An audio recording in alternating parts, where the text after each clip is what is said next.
oportunidade ainda de você voltar atrás e dizer: a gente deveria ter recebido, né, com mais amor esse povo. Amém, irmãos? Sem me estender muito, apesar de que o pastor Idelano disse para mim: pastor, o senhor tem até meia-noite para pregar a palavra de Deus, né? Mas aí eu não quero usar o tempo que ele me deu. Brincadeira, pessoal. Vamos ser breves. Eu vou pedir aos irmãos que abram as suas Bíblias lá no livro de Gênesis. Vai ser fácil porque é o primeiro livro da Bíblia. Livro de Gênesis. E nós temos como texto base para essa noite capítulo 3, versículo de número 9. Quando a igreja encontrar, eu peço que fique de pé em reverência ao Senhor. Amém? Vamos esperar uns pelos outros.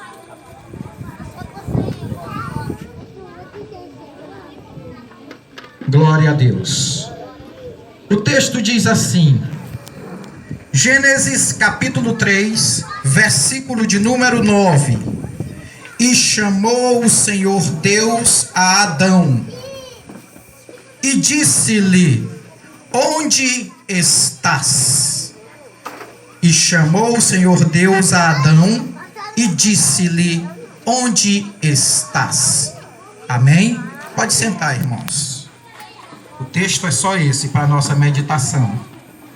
Em outras versões, a Bíblia não usa o termo Adão. A Bíblia usa apenas o termo: e chamou o Senhor Deus ao homem e disse-lhe: onde estás? Deus colocou no meu coração essa palavra porque, apesar de ser uma despedida e apesar de eu querer trazer, né, guiado pelo Espírito, uma palavra, né, de incentivo, uma palavra de encorajamento, a compartilhar um pouco do que é verdadeiramente servir a Deus e a sua obra, nós não podemos perder a oportunidade também de mais uma vez estar anunciando o Evangelho para aqueles que ainda não aceitaram ao Senhor Jesus como Senhor e Salvador das suas vidas. Nós percebemos pelo contexto dessa palavra que Deus estava conversando com Adão logo depois que Adão pecou. E porque pecou, percebeu que estava nu e se escondeu. O contexto da palavra nada mais é do que esse. Mas o que eu quero trazer essa noite para os amados irmãos e amigos, né, ouvintes, mesmo os que estão mais distantes, é que esse texto da palavra do Senhor, ele tem muito mais também a nos ensinar. Essa pergunta que Deus faz a Adão: onde estás? Ele também pergunta para você que ainda não reconheceu a Jesus como Senhor e Salvador. Você precisa, assim como Adão, reconhecer o seu pecado, porque o objetivo do Evangelho do Senhor, em primeiro lugar, é fazer com que você se sinta pecador e sinta a necessidade urgente de se render a esse Jesus que transforma, esse Jesus que não só cura, esse Jesus que não só salva, mas um Jesus que muda a sua história. Não importa que tipo de história você tenha. Eu não sei se você tem uma história com o alcoolismo, eu não sei se você tem uma história com as drogas, eu não sei se a sua história é com a prostituição, eu não sei que tipo de história é a sua, eu não sei se você já se envolveu com algum tipo de crime, se você tem envolvimento com algo ilícito, e isso para mim também não importa. Mas o que eu quero te dizer essa noite é que Jesus mais uma vez está dando a oportunidade para você. Mais uma vez Jesus visita você através da vida dos seus servos. E nessa noite ele pergunta: onde você está? Por que você tem se escondido? Por que você não se apresenta diante do Senhor e pede ao Senhor para mudar a sua história também? João Batista, quando pregava no deserto, João Batista ele não se alongava nas suas palavras, mas ele dizia apenas: arrependei-vos, porque é chegado o reino dos céus. Arrependei-vos, no sentido original da palavra, significava: mudem as vossas atitudes. É necessário que eu e você tenhamos uma mudança nas nossas vidas. É necessário que eu e você entendamos a urgência que há de colocarmos o Senhor nas nossas vidas, para que Ele venha nos transformar. Jesus, Ele morreu naquela cruz, e Ele não morreu em vão. Ele morreu para que hoje eu e você tivéssemos vida, e como Ele disse aos seus discípulos, vida com abundância. Onde você está? Onde você está? Por que você tem se escondido do Senhor? Por que você não permite que o Senhor tenha esse encontro com você? Não adianta fugir. Porque o Salmo 139, por exemplo, ele diz que se você subir ao mais alto, Deus vai te encontrar ali. Se você descer aos mais profundos mares, o Senhor também vai te encontrar. A palavra de Deus diz também no Salmo 139 que as trevas jamais vão te cobrir, porque o Senhor também, Ele é a luz do mundo, e Ele vai te encontrar no meio das trevas. Não tem como se ausentar da presença de Deus. Não tem como você fugir de Deus. Onde você for, o Senhor vai te encontrar. Assim como não adianta a gente tentar esconder as nossas falhas, os nossos pecados, os nossos erros. Não adianta fazer parte simplesmente de uma igreja cristã, de uma igreja evangélica, ou seja qual for. Não adianta simplesmente ocupar um espaço, ocupar um banco, se você não tiver uma mudança de atitude na sua vida. É necessário ser transformado. E Deus está sempre buscando homens que queiram vir ao arrependimento.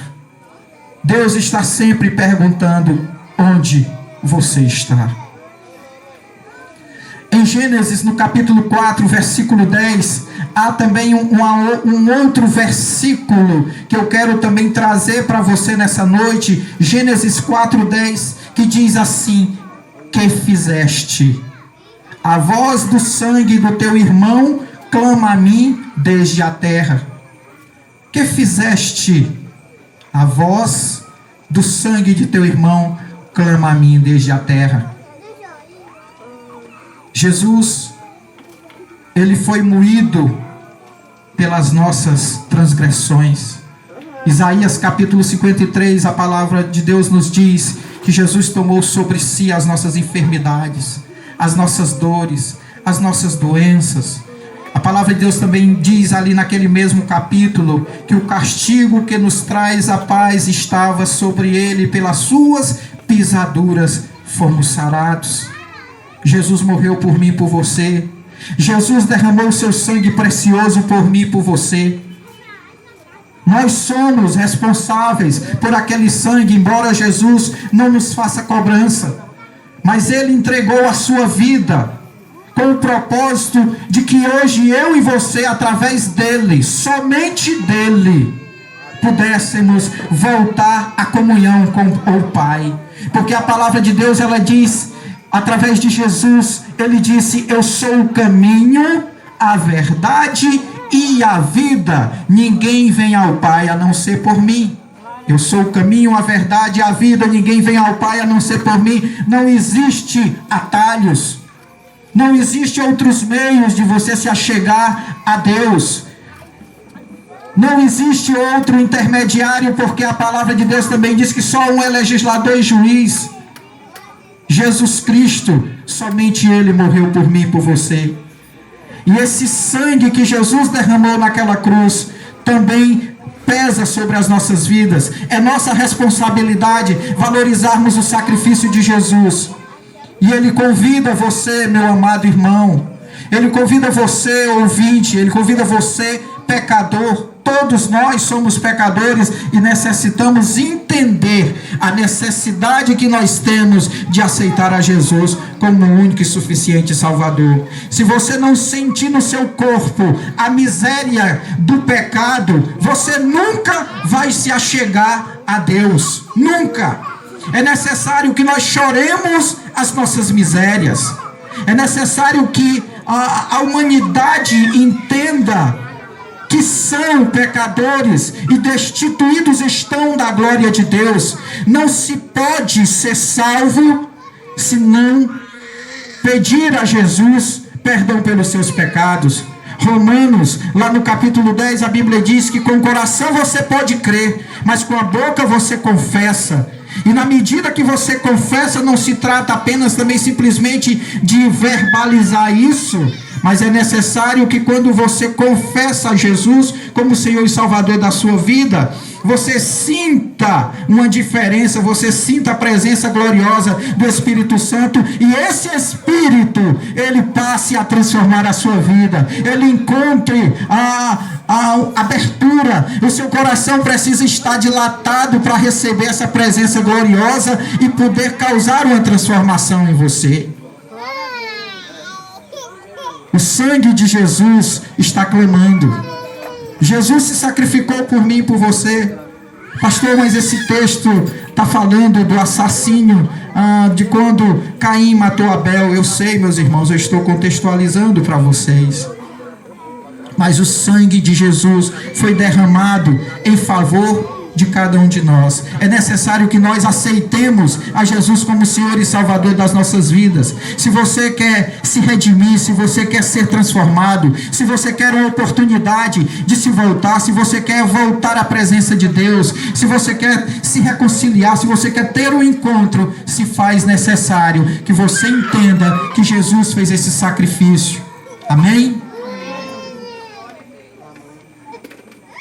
Há um outro texto que fala também à igreja em Efésios capítulo 5, versículos 14 a 16 e versículo 27, que diz assim: por isso é que foi dito, desperta, ó tu que dormes, levanta-te dentre os mortos e Cristo resplandecerá sobre ti.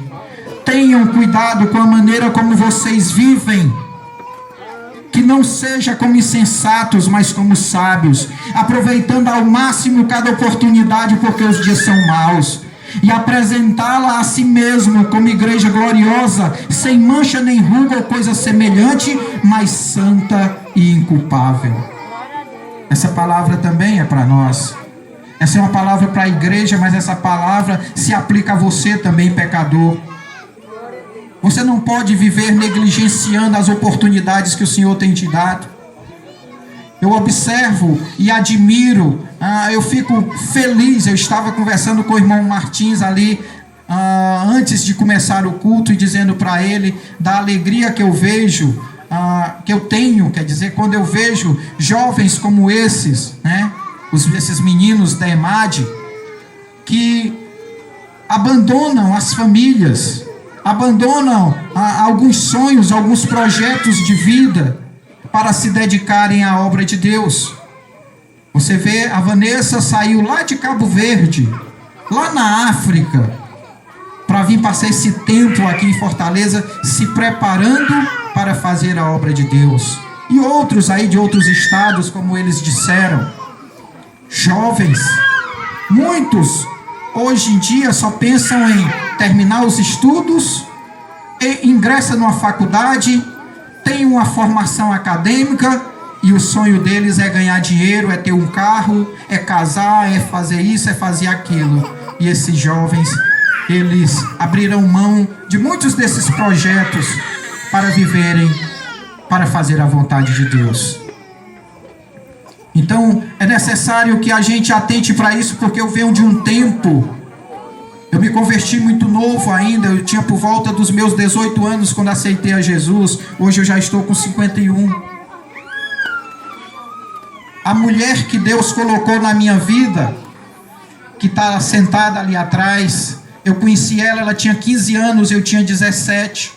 Uma época em que os namoros ainda eram namoros saudáveis. Hoje em dia, qualquer adolescente, qualquer jovem, quando conhece uma jovem, eles já têm uma vida de casal. Eles já têm a sua primeira noite, muitas vezes no primeiro encontro. Mas eu venho de um tempo em que ainda havia muito respeito. Mas o que a gente vê hoje são jovens que se prostituem, jovens que quando encontram alguém para casar, elas já tiveram vários parceiros na sua vida. Os valores estão totalmente distorcidos. As mídias hoje em dia é que têm ensinado muitas das nossas crianças. Eu venho de um tempo na igreja em que havia muitos cultos missionários, cultos em que você via jovens se dirigindo ao altar em lágrimas, dedicando a sua vida inteiramente para servir ao Senhor, e permaneciam dentro da casa de Deus por toda a vida. Mas o que a gente vê hoje é que as pessoas não querem mais, os dias são maus, os dias são perversos, a violência tem crescido assustadoramente. Eu venho de uma cidade como Fortaleza. Fortaleza, por exemplo, em 2014, ela estava no ranking da 7ª cidade mais violenta do mundo. A 7ª cidade mais violenta do mundo. A 2ª cidade no Brasil mais violenta. Então eu nasci e me criei em Fortaleza, estou há quase 5 anos aqui em Canidé. Então eu conheço o histórico de uma cidade, de uma metrópole violenta. Mas graças a Deus eu tive oportunidade, mas não me envolvi com drogas, não me envolvi com roubo, com nada de ilícito, porque eu tive uma boa educação, apesar de ter sido criado apenas pela minha mãe, porque eu perdi o meu pai com apenas 1 ano e 8 meses de idade. Meu pai morreu em um acidente, ele foi atropelado e faleceu. Eu não tive nem sequer a oportunidade de conhecê-lo. Mas a minha mãe foi mãe e pai. Foi uma mulher que 6 horas da manhã, muitas vezes eu vi minha mãe trabalhando dentro de um salão que ela colocou na nossa casa. Minha mãe foi cabeleireira, manicure. O que ela pôde, ela fez para criar um casal de filhos. E graças a Deus, nem eu nem a minha irmã enveredamos por nenhum caminho que viesse entristecer o coração dela, né? Depois de tanto esforço. Todos nós casamos, né? Eu tenho a minha filha com 24 anos, que foi essa que cantou por último aqui. A minha irmã tem apenas uma filha, que tem a idade que tem do meu relacionamento com a minha esposa. A minha sobrinha concursada, funcionária do Banco no Nordeste. Então nós temos uma família muito bem estruturada. Graças a Deus por isso, uma família temente a Deus. A minha filha nasceu e se criou no Evangelho.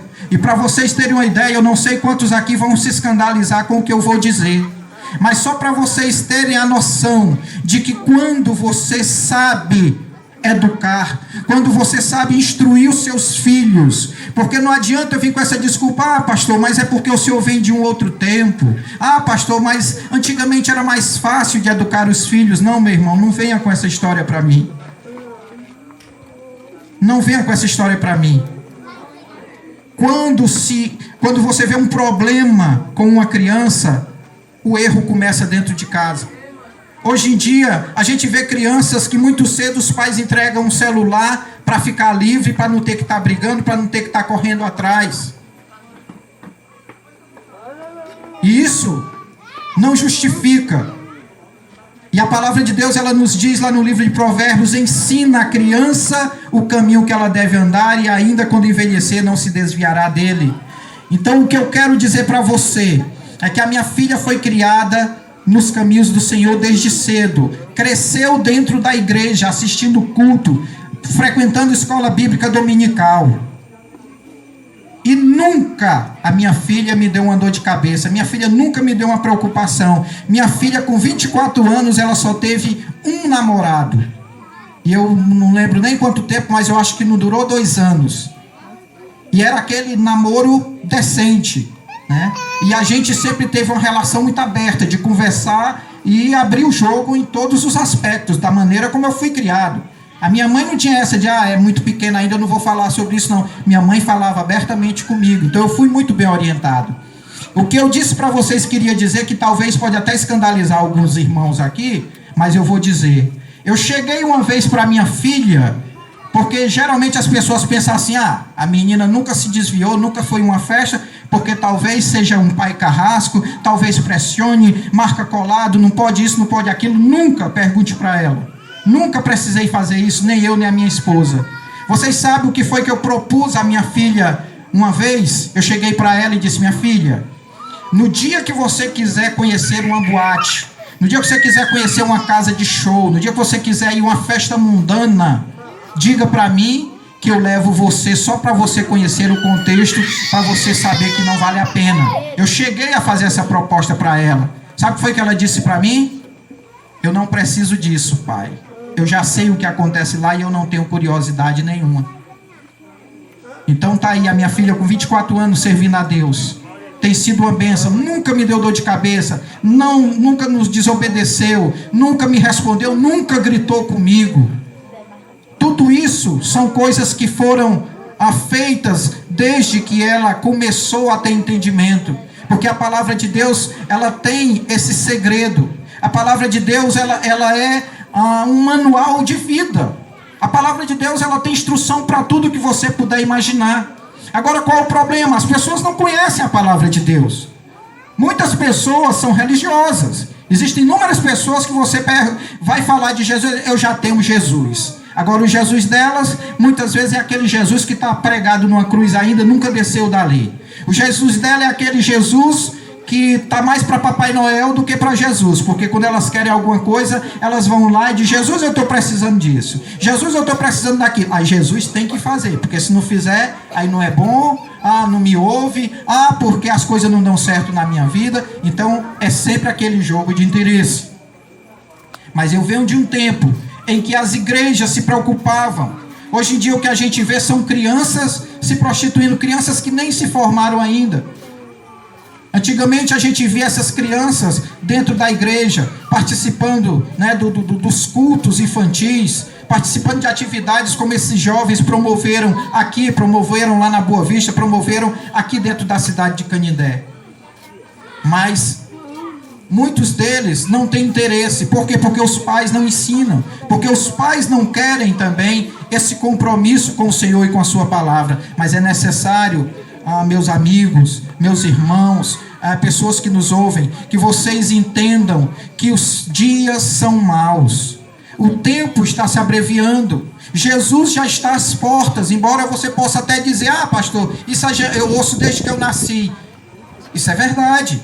Mas se você imagina, se você ouve desde quando você nasceu, então mais uma razão para você saber que está cada vez mais próximo a vinda de Jesus. E essas perguntas vão continuar sendo feitas para você. Onde você está? Por que você está se escondendo? Se você não tem o que se esconder, então por que você não vai até Jesus? E o sangue de Jesus que foi derramado naquela cruz por mim e por você não faz a menor diferença? E Efésios, o apóstolo Paulo, falando com a igreja de Éfeso, ele diz também aqui na carta, desperta, vocês estão dormindo, levantem-se de entre os mortos, e Cristo resplandecerá sobre vocês. Tenham cuidado com a maneira com que vocês estão vivendo. Não sejam insensatos, mas procurem ser sábios. Aproveitem ao máximo cada oportunidade, porque os dias são maus. E aí ele fala agora como igreja, ele diz, procure apresentar-se a Deus como igreja gloriosa, sem mancha, nem ruga ou coisa semelhante, mas santa e sem culpa. Esse é o convite do Senhor para você, meus amados. Esse é o convite para você. Eu espero que ao final dessa celebração, porque a coisa mais gratificante que tem para nós, pregadores, a coisa mais gratificante que tem para quem se dedica à obra do Senhor, o pastor Idelano falou aqui do preço que se paga, as pessoas não têm noção do preço que se paga.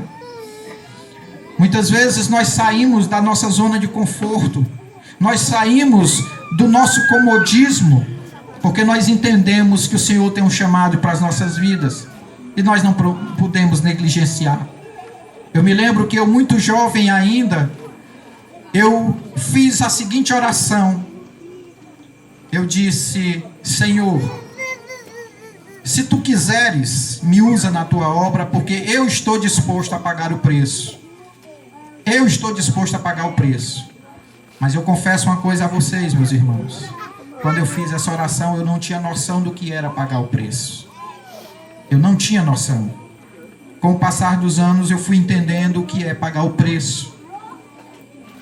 E tem sido, né, ao longo de todos esses anos dedicados à obra de Deus, anos com muitas noites mal dormidas, com muitos sentimentos de tristeza, de abatimento, com muito sentimento de ansiedade, com muita preocupação com relação ao futuro, com muita preocupação com o dia de amanhã, o que vai ser amanhã, como vai ser amanhã, e as contas, isso e aquilo outro, porque vem essas coisas.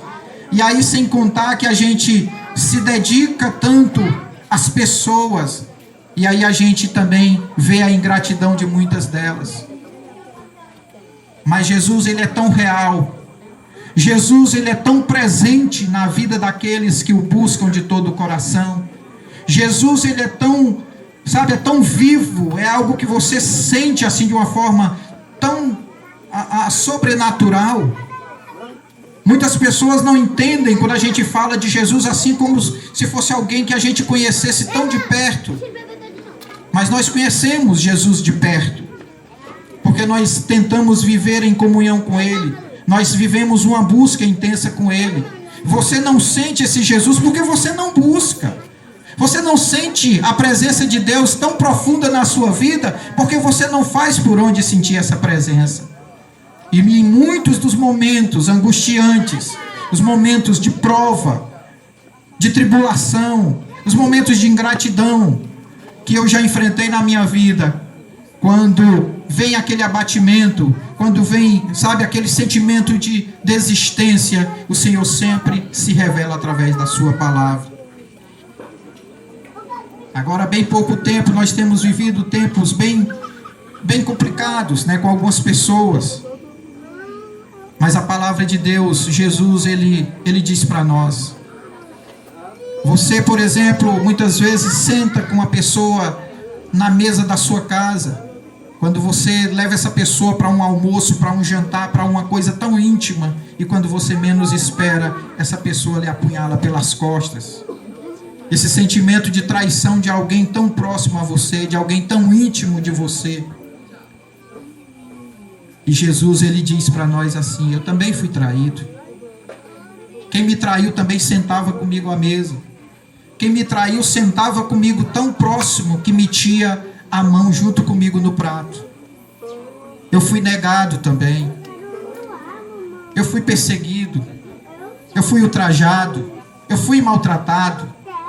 Esse é o preço. Esse é o preço. E para não tomar muito tempo, eu quero trazer uma palavra para os irmãos, né, para os missionários aqui presentes. Ao Lucas, deixa eu ver aqui, ao Lucas, ao Dídimo, ao Sebastião, ao Martins, a Solange, a Eliane, a quem mais? Deixa eu tirar os óculos aqui, fica melhor de ver de longe. A Rebeca, a Vanessa, o Kennedy, a Manu que está ali atrás, a Ale que está lá em Boa Viagem, ao Elvis que está lá em Cabo Verde, ao pequeno Davi que já é um missionário, né? Está sendo encaminhado aí e daqui a pouco também vai se tornar um missionário. Eu quero trazer uma palavra para esses irmãos. Eu sei, meus irmãos, vocês são muito jovens ainda. Muitas coisas ainda vão vir. Vocês ainda vão ser muito provados. Mas é necessário que vocês estejam cientes e conscientes da escolha que vocês fizeram.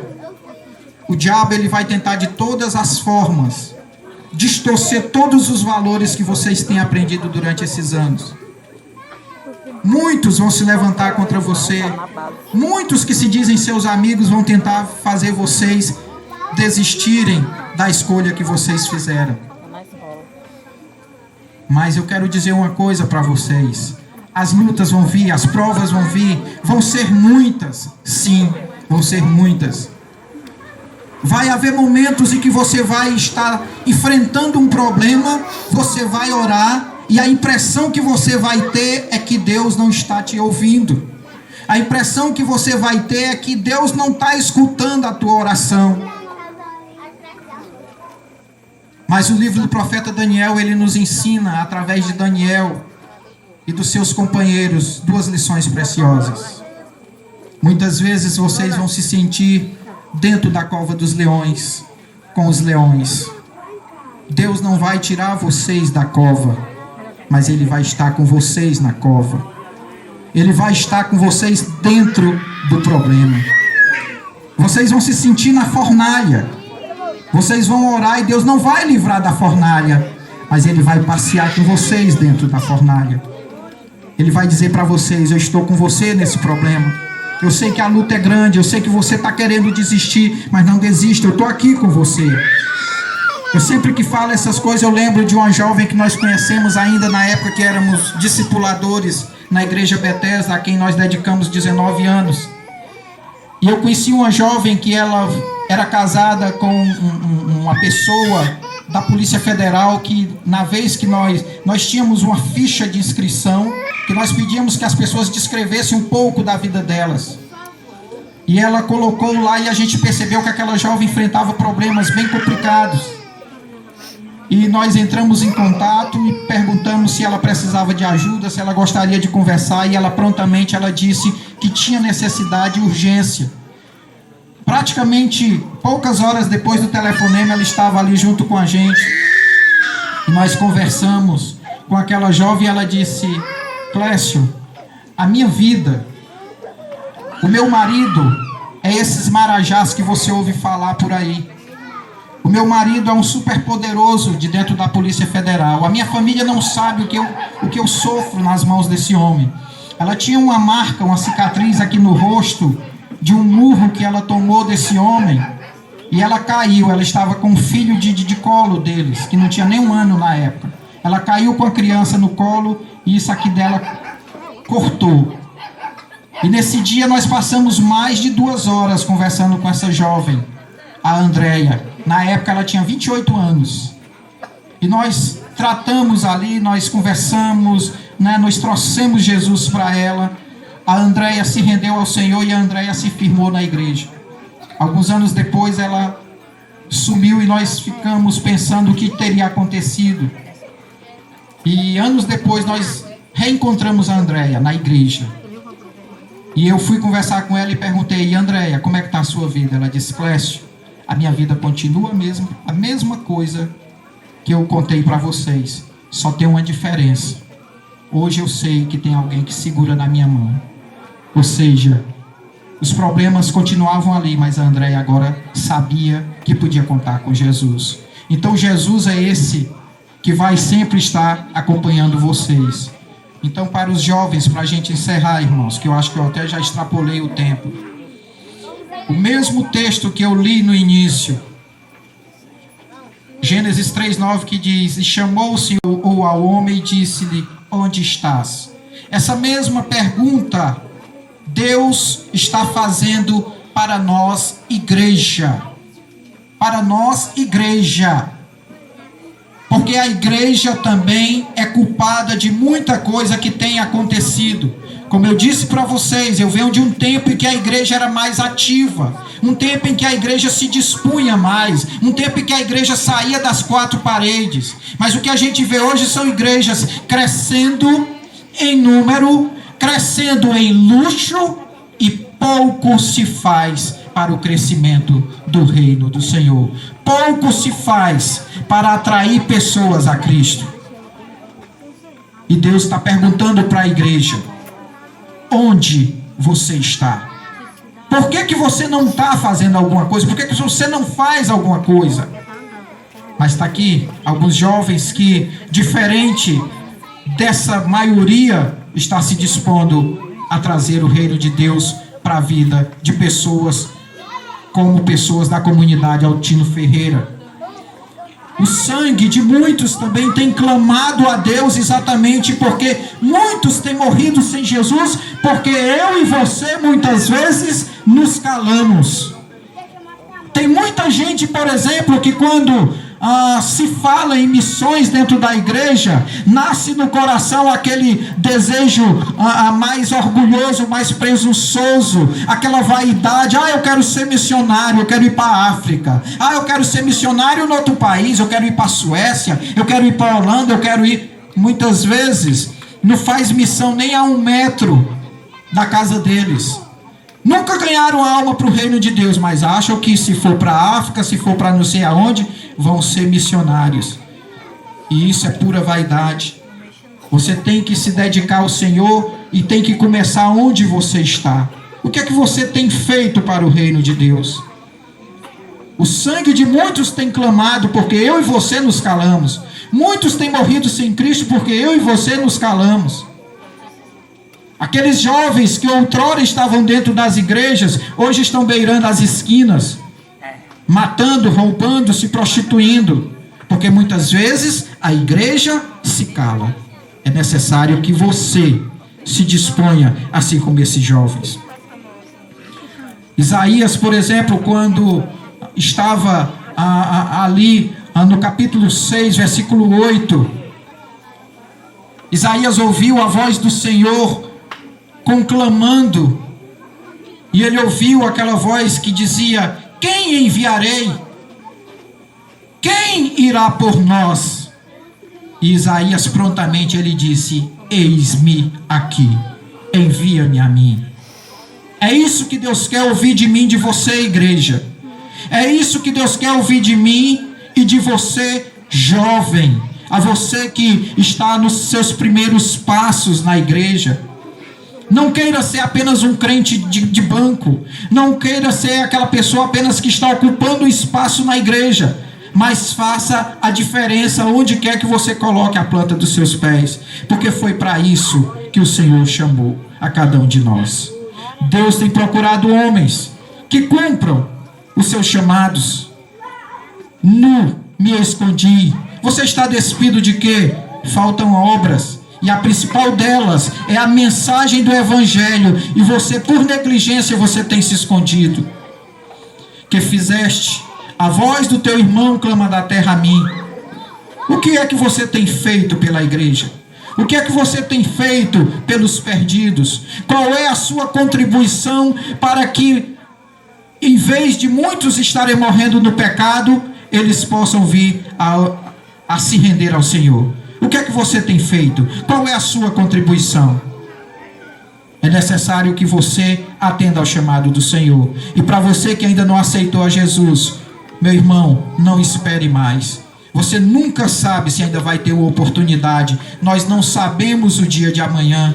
Porque como a palavra de Deus diz, basta a cada dia o seu próprio mal. Você nunca sabe o que vai lhe acontecer amanhã. Eu gosto sempre de dizer para os irmãos lá na igreja: eu estou pregando, mas assim que eu soltar esse microfone, eu não sei se eu vou conseguir nem chegar no último degrau dessa escada. É necessário que nós estejamos preparados. Você não sabe se vai haver oportunidade. Então não perca a oportunidade. Essa noite é noite de salvação. Essa noite o Senhor mais uma vez veio até vocês, comunidade de Altino Ferreira. Mais uma vez esses irmãos vieram aqui para dizer para você que Jesus está esperando pela sua decisão.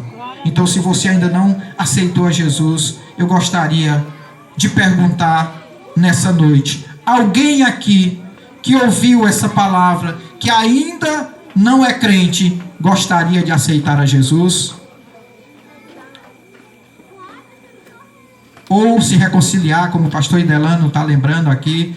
Alguém aqui ainda não aceitou a Jesus? Ou, porventura, um dia foi para a igreja, mas por algum motivo, sei lá, às vezes a gente se abate por tão pouco e abandona Jesus por causa do irmão ou da irmã. Então, se tem alguém aqui que quer se reconciliar também: pastor, eu deixei a igreja já está com algum tempo e nunca mais eu consegui voltar. Há alguém aqui essa noite que gostaria de se reconciliar ou aceitar a Jesus? Levante a sua mão onde você estiver para que a gente possa orar. Em nome de Jesus, eu vou pedir que a igreja fique de pé.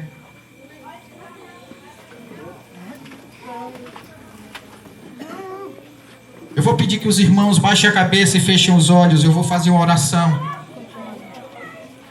Eu vou fazer fazer uma oração e eu vou pedir